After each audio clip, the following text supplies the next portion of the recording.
Welcome back to another episode of the Brawn Body Health and Fitness Podcast. I'm so glad that you're joining us today.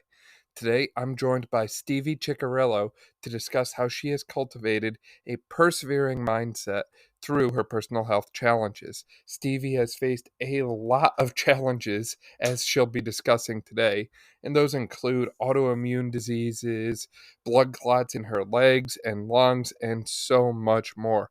She has overcome those challenges that once held her back, and she is now living a very healthy, fit, and active lifestyle while studying to become a registered dietitian. Stevie's sharing her journey on social media on TikTok and Instagram. Before we get to this episode, here's a quick word from one of our sponsors. This episode is brought to you by CTM Band and CTM Recovery Products. These are the exact soft tissue recovery tools that I'm using on myself and with my patients day in and day out. CTM Band was founded by Dr. Kyle Bowling, a sports medicine practitioner who treats professional athletes, and he was a former guest on the Brawn Body Health and Fitness Podcast. You can check out his website at the link below and use the coupon code BRAWN10 to save 10% off your order from CTM Band. Stevie, welcome to the podcast. Really excited to have you on today. Hi, thank you for having me. For people who haven't seen you on Instagram or TikTok or that sort of thing, would you mind sharing a little bit about yourself, who you are, what you do, that sort of thing? Yeah, so my name is Stevie. I live in Connecticut. I'm 19 years old and I'm kind of making my way into the fitness world, trying to share on TikTok and on Instagram a little bit. I'm a college student. I'm hoping to become a dietitian in the future, or maybe like an influencer on TikTok or Instagram. That's definitely a goal.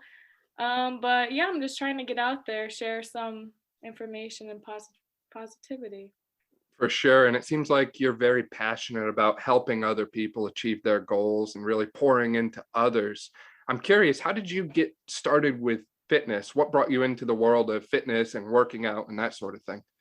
Well, I've always been an active kid. I mean, I played sports ever since I can remember. I loved playing outside, so I've always been active. And then, like, I had a moment where I stopped for a bit, and then got back into things.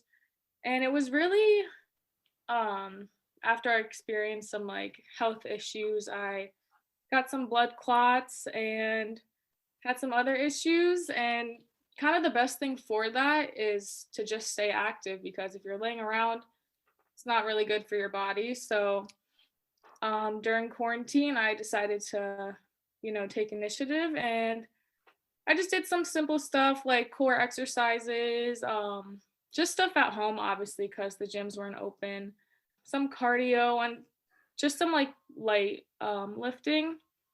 And then, as the gym started opening back up, I decided, hey, maybe I'll join a gym and, see where this goes. So in September of 2021, I joined a gym, and that's when I started taking everything more seriously, and my fitness started kind of taking off, and I was becoming more and more educated, and that's where I kind of am now. For sure. And you've since been sharing that journey every step of the way online. I'm curious, though, about that moment where you stopped and paused, and you mentioned you had some health issues and you brought up blood clots. And it's pretty rare for a girl in her, teens for that matter, to have issues with things like blood clots. So I'm curious, would you mind kind of diving in a little bit more about what was going on there and what happened? Yeah, so I've had kind of some health issues ever since like I was born, I want to say. I got diagnosed with an autoimmune disease at 15 that affected my colon, and then struggled a little bit there, then got diagnosed with a liver disease, I think a year later. And then I think this was in 2018, I like had really bad pains in my leg, and no one was expecting it to like a kid to have blood clots. So my doctors weren't really like expecting that. They said maybe it's from the medicine you're taking, maybe it's growing pains, like it could be anything. So one day I kind of just all blew up, and I had to be rushed to the emergency room, and I still had no clue what it was, but when I got there, um, there were doctors surrounding me and they said, "You have a blood clot in your leg and in your lungs as well, so we need to go to emergency surgery." They said, "You might lose your leg, you might not, we don't know." um, you'll see when you wake up, I guess. So that happened. I was just kind of, I had no really feelings about it, probably because all the pain meds I was on. I was just laying there like, okay, like this is happening. My family was freaking out. My leg was dark blue and I had absolutely no feeling in it. Um, so yeah, I went into surgery and I ended up keeping my leg, which was a relief. I just had gotten a fasciotomy, which is surgery where they cut both sides to release the pressure and stuff. So my leg wouldn't like completely die. So after that, I experienced a few other blood clots, but they weren't so bad. I caught them early because this time I knew what to expect and didn't have that bad of an outcome. So now I'm just on blood thinner medication and kind of just watch my body. Wow, that is a crazy story, especially being, a teenage girl going into the ER, being told, "Hey, when you wake up, you might not have a leg." That's Yeah, insane. Holy cow. I'm it was. curious, did you have any like factor five deficiency or anything that contributed to the blood clotting issue that you know of?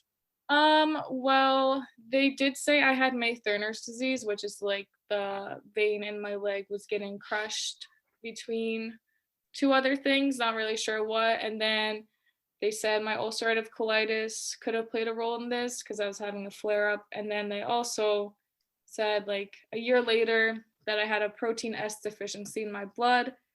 But then they ended up saying that I didn't have one. So it's kind of a mystery. Geez, sounds like you've had a lot of stuff that you've gone through, and you're left with a whole bunch of questions and not a whole lot of answers. That is absolutely wild. How did you like stay strong throughout all that? Because that's a lot to go through, girl. Well, I've always had just like a persevering mindset. I've always had like, okay, this is happening and I'm gonna get through it. Ever since, I was a kid, I was really tough and I didn't really like to show my emotions on the outside much. So I was just like, okay, like I have to be strong. I'm gonna get through it because there's really no other choice. If I just sit and want to cry and say I like this is hard, it's not gonna help me. I just have to, toughen it out, just get through it to the other side. For sure. And that's something that I feel is very rare amongst younger people these days, or at least you hear about it being harder to find people like that, right? The ability to recognize that you have to put in a lot of hard work and dedication and what I call sweat equity to change your situation from where you are now to where you want to be. And Hmm. I think that speaks volumes about you and your character, the fact that you understood that and recognized that it wasn't going to, just happen overnight and you weren't just going to be able to sit on your butt and wait for things to get better. You actually had to take initiative and do something. Hmm. Yeah, definitely wasn't easy, but you know, I pushed through it. For sure. And you said that was part of the reason that you got into working out and fitness at home. Yeah, so you know, a big like part of getting blood clots. I mean, it makes it more easy if you're just laying around all day, like laying in bed, sitting in your room, not really doing much. And prior to getting blood clots, I used to lay in my bed all the time. And looking back, I'm like, that was a mistake. I should have never done that. But um, so as I started working out during quarantine, um, I would have like ultrasounds with my surgeon. I have them every year. And he was saying, like, as I'm working out, I have a stent in my leg. So he would look at the stent and see if there was blockages or whatnot. And as I was working out, like he was saying that it was looking better and better each time. So I was like, wow, like maybe this is really something like I need to stick to, like not just for my physical health, but my mental health as well. For sure. I feel like everyone faced a ton of mental health challenges throughout that quarantine time when you were at home and not really doing as much with friends and that sort of thing. I'm curious, did you start your social media channels at that point? And was that kind of a outlet for you? Or Um, I had a TikTok account ever since like TikTok was a thing. I think what 2017. But I didn't really post much just because like I was kind of scared like of the judgment, Everyone was like if you posted on TikTok, like people would judge you, especially if like you were getting views and stuff. People would judge you out of, I guess, jealousy or whatnot. So I was like, maybe I shouldn't. Like people are kind of like being weird about the TikTok posting. And it started actually a few months ago. And me and my friend joined a new gym and it was like wicked nice. We were super excited. And we were like, okay, we need to like, if we want to do this, we need to do it. Like it's not just gonna happen. So we started recording each other as we were working out and we started to put some TikToks together and post them. And kind of took us a while to learn what like people wanted to see and what videos would do well and what videos wouldn't. I'm still learning to this day. But yeah, we started recording, I think around I want to say December of 2021. And yeah, it kind of just not blew up, but gained some attention from there.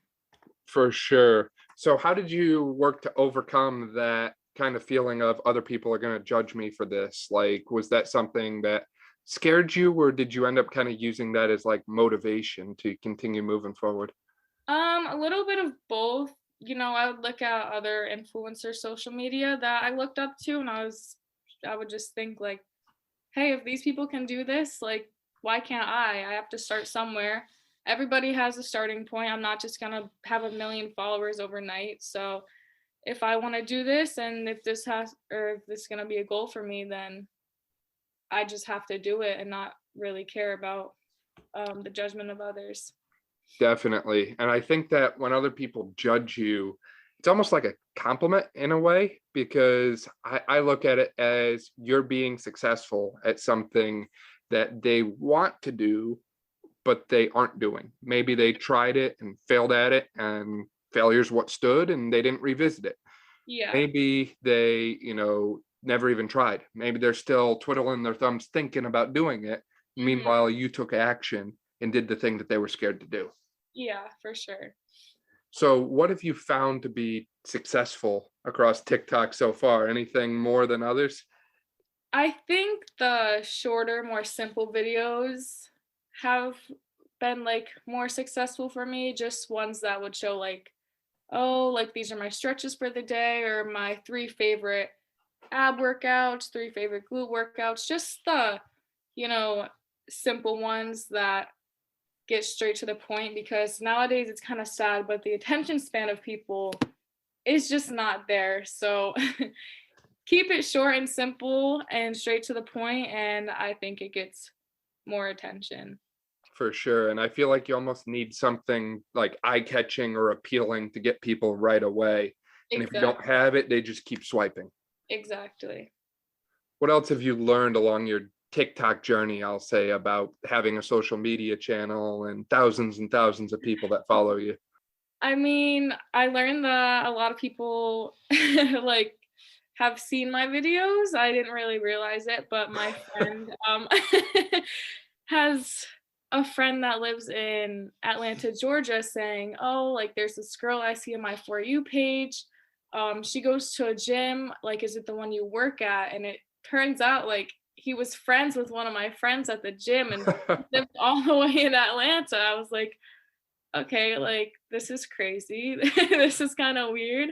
Yeah, I still remember the first time someone came up to me in the gym and they go, "Man, I love your podcast." And I was just like, wait a second, who are you again?" I um, see. crazy. Yeah, and then the guy like gives me his name, and I'm like, "Oh yeah, yeah, I remember you." Meanwhile, I like run into the bathroom real quick, pull up the phone with the Instagram, and I'm like, "Wait a second, who is this guy? Who is this guy?" Looking through the followers, and yeah, it's amazing how you put something online, and you never know who's gonna see it, and Mhm. sometimes that might be scary, but sometimes it's also kind of exciting, right? Like, in your case, you've got let's say 11, 12,000 people that follow you right now. Can you imagine what 11, 12,000 people looks like if you put them all in front of you? Like, just how many people that I is? know. The other night I was actually like trying to imagine that and I was like, holy crap, like this number looks so small, but like in front of me it's like so large. Like it's kind of insane. Yeah, yeah, for sure, for sure. Has there been any like negativity, like negative comments or negative remarks or anything like that that's kind of been sent your way since you started the TikTok and all that? Um Yeah, I mean, there have been some negative comments, like one saying, "Oh, like you definitely do this for attention," or like your views are definitely low if you're posting this. But none of the comments like really get to me, obviously. I think I have like a strong front. So I don't really didn't I don't let them like penetrate my skin or anything. I'm just like, whatever. People are always gonna talk, so what can you do? Yeah, exactly. Just kind of brush them aside and continue on with what you're doing because it seems like it's working so far. Yeah, exactly. So, when it comes to the gym, what do you bring to the gym? What's in your gym bag? What's your kind of essential kit? Um, don't really bring much. I usually just bring like my backpack. It's like a Vans backpack, pretty beat up and old. I have my water bottle in there, obviously, because hydration.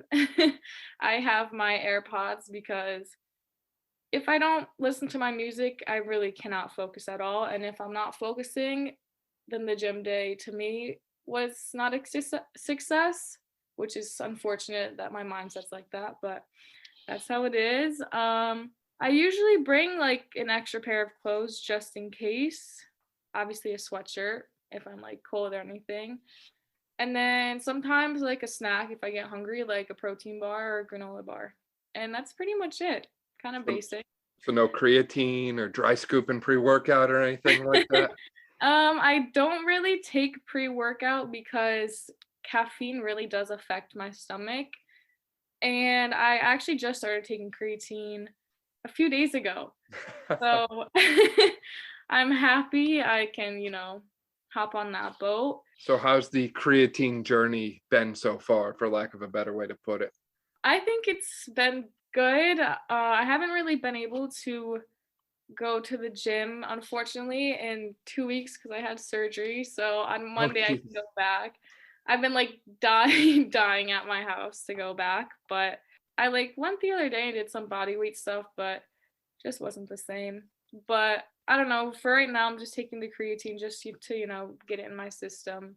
Kind of flipping back to the TikTok for a second. How do you go about making content and that sort of thing when you're not actively going to the gym as much? So I've been trying, I actually posted a couple videos. One of them being like my mobility stretching routine and everything. So it's been really hard. I've been really trying to come up with ideas like what can I do to keep content coming but not actually go to the gym. So I came up with that, which I don't think was a bad idea. I mean, it got some attention. I still need to think. It's kind of hard to think of ideas when I can't really do much. For sure, for sure. And I feel like that's a problem a lot of people run into, myself included, is like I start like recording workouts or something like that, and then I get in a phase where I'm not working out as much, or I just forget to record stuff because, I'm there to work out firsthand, not necessarily record the whole thing. And Exactly. next thing you know, I fall behind and I'm just like twiddling my thumbs, like, well, here's this picture from 3 years ago. Maybe I can use that for something. Yeah, exactly. I thought like going into this, I was always like, oh yeah, like that's super easy. Like I'll have no problem with that. But it's kind of just like another stressor in a way. I mean, I love doing it, but it's hard when you go to the gym stopping and recording your set or making the videos after the gym or even just coming up with ideas. It's a lot of creativity. For sure. And at least in my case, that's something I kind of lack for the most part. Uh-huh. Going back to the gym, we're talking about your bag and what you bring to the gym. I'm curious, what's your go-to for workouts? Is there something that you like working out more than others, or what's your current split looking like? So Mondays I usually have back and chest, and I love doing my back. I love the way it looks. I love the way it feels. Um, so it's really fun. Tuesday I have glutes and hamstrings, which is also I love doing that, but I'm always completely dead after that day because lower body just kills me every time. um, Wednesday, I have biceps, triceps, shoulders. I also love shoulder exercises. I find them very satisfying and I can feel them a lot. So it feels more rewarding. Thursday, I have quad focused, which isn't my favorite, but gotta do what you gotta do. Um, Friday, I try to do either active recovery, so just like stretching, walking on the treadmill, or I try to do some cardio. So that's switched between Sunday and Saturday. I mean, Friday and Saturday, sorry. And then Sunday, I either just rest or do full legs. Jeez, no days off for you for the most part. What's your go-to for back day? I love face pulls. I also love just anything where I can like squeeze my back and feel it. It just like feels so good. I've also been working on my pull-up, so that's kind of just like my whole upper body, which is difficult, but I'm getting there. I don't know how it's gonna look after I go back after 3 weeks. For sure, for sure. And I'm sure you'll be busting out the pull-ups in no time. I mean, you've got a good, strong work ethic, and it seems like you're crushing all the other exercises that you had been doing before. How about when it comes to glutes and legs in general? You said that's another one of your favorites. What's your go-tos there? Yeah, so single leg RDLs are definitely something that I try to do every time I hit my glutes and hamstrings. Same with, hip thrusts, because those are just like heavy weight and you can really feel them. I should probably squat more, but doing the squat, like squatting with a barbell, like it really hurts my whole body. So I try to listen to my body and I'm like, if this is hurting you, you probably shouldn't be doing this. Um, I also do hamstring curls, which is a good one. RDLs, regular, and Bulgarian split squats are also like a go-to. Are they a favorite, or do you just do them because you like what they do for you? Um, I used to not like Bulgarian split squats, but now they're becoming a favorite. I had someone earlier today actually who I was working with, and we were working a lot on leg-based stuff, a lot of quad loading. And I go, "Have you ever done Bulgarian split squats?" And the guy's like, "No, what are those?"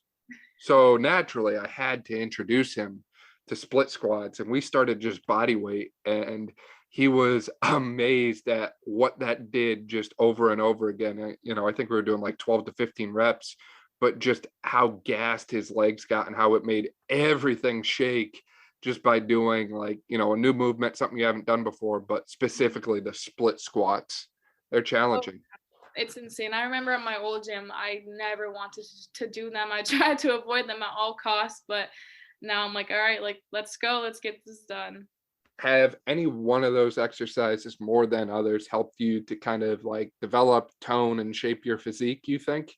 I do a bad job at like really noticing what helps me, but I know when I do RDLs, I feel it like a lot more than I do other exercises. And same with Bulgarian split squats, I really feel it like just everywhere. And when it comes to your mobility stuff, you said that you've been posting a lot more of that. What are your go-tos when it comes to mobility and making sure you hit that full range in the gym? I like to do like holding on to something and then swinging my leg like back and forth as high as I can go and do both legs or swinging it side to side. I also like to do like lunges, side lunges as well, and kind of just shift my body weight and like stretch my legs and everything. the butterfly, like, you know how you sit and put your feet together Yeah, I'm and terrible at that one. just flutter your legs or like push your legs down with your elbows or try to touch your face to your feet. You know, just like lunges really helps me a lot. Even if it's just doing lunges, like walking back and forth, kind of, I don't know how to explain this one, but it's like you sit on one of your legs kind of and put one of your legs behind you and like lean forward. Really helps like stretch. Yeah, I always struggle with things like the butterfly and that sort of thing. And it's Mhm. amazing how much of a benefit hitting those mobility exercises that you struggle with can have for you in the gym, right? For Because sure. if you suck at them, you probably need to be doing them. Yeah, And exactly. those are the movements, especially that can have good carryover into things like your squats, your deadlift, that sort of thing. So it's essential to hit them, but it's not necessarily the most enjoyable, so it's one of those necessary evil things, kinda like cardio. Yeah, exactly. They're important. People don't realize it. So what does the party scene look like for you as a 19-year-old girl here with the fitness? Are you able to go out every weekend and enjoy yourself, or are you kind of like, "Yeah, once in a while, I'll go out, have fun, and that'll be that?" Leading up till I want to say March, every weekend, like the whole winter, every weekend I was out with my friends, you know, partying Fridays and Saturdays, everything in moderation, I would say, but it was extremely fun. And I would just like, you know, use the weekend to have my fun time and do whatever and then bunker down during the week and really focus on my school and my fitness and everything. Then as like March came, I didn't really party at all until I went to Florida, and that was like my 5 days of partying. And I was like, okay, I cannot wait to get back into the gym. When in Rome, right? Yeah, exactly. And then ever since then, I've kind of been laying low. I haven't really been going out much, not really doing much except going to the gym and really focusing. But I mean, it is extremely possible to have your fun on the weekend and then get back into the gym during the week. It's just I like to say like everything in moderation. For sure, and at least from my experience, I feel like doing things in the gym and staying fit and active during the week actually makes that party life a little bit more enjoyable on the weekends. Exactly. Mhm. And I feel like that's important to balance the quality and quantity of things, right? So if Sure. I can put my time in the gym during the week, and then if I want to go out on the weekend, it's a lot better than if I was just kind of sitting around all week and then eventually decided, yeah, I'll go out. I feel like that quality piece plays a major role in it, in addition to all the other benefits that you get from exercising. For sure. What's the future look like for you, Stevie? What's kind of on the horizon here? You mentioned that you are interested in doing like fitness influencer type stuff. Is that your next goal or main thing at this point? Yeah, I definitely have goals for fitness and influencing. Um I've been talking to my parents, which they don't really fully understand how Really? powerful Really? they don't really understand how powerful social media can be. So I told my mom, I was like, "Mom, like I have 10,000 followers on TikTok. Like, isn't that insane?" And she was like, "Yeah, like I'm so happy for you." And I told her about the podcast and how different companies have been reaching out to me and stuff. So it's definitely a goal of mine to, you know, make this almost like a job. I ever since I was little, I've always dreamed of like having my own YouTube channel or just being an influencer of any sort. So I'm very passionate about working out, obviously. So I really want to make my way up and just become like a popular, you know, workout influencer and maybe like a travel influencer as well, stuff like that. So But fitness, travel, and lifestyle, huh? yeah, for sure. So that's definitely a goal of mine. I set different goals for myself. I try to every month. I mean, I guess that helps me, like pushes me along the way because I am passionate about it. So I just want to keep working towards it. Where did the goal setting come from? Was that something that you started yourself, or did someone encourage you? Or Yeah, so I started it myself. I think when the new year came around, I was like, okay, like this is when I guess a fresh start, people like to think, and I'm gonna, change up something. So on the day or New Year's Day, I wrote myself like a goal sheet for the year with everything like money, influencing, like workout, health, traveling, like a bunch of stuff. And I wrote down my goals. And then I also made like a goal board and I hung it in my room with just a bunch of pictures that I wanted because I was just, bored and motivated that day. So I also put like made a type of like goal board and I put it as my lock screen on my phone. So I would always have like that reminder because I'm looking at my phone the most. That's amazing. Yeah, so I definitely am motivated when it comes to stuff that I am passionate about. I mean, if I could pick influencing over school and a normal job, I definitely would. Because I do not want to be tied down, but I would love to, continue my journey. You mean you don't like school? What? Not really. Wow, you're like the first person to ever say that. My mind is blown here. Is there anything else you want to share with those listening to this podcast episode today, Stevie, or any kind of closing thoughts, closing remarks?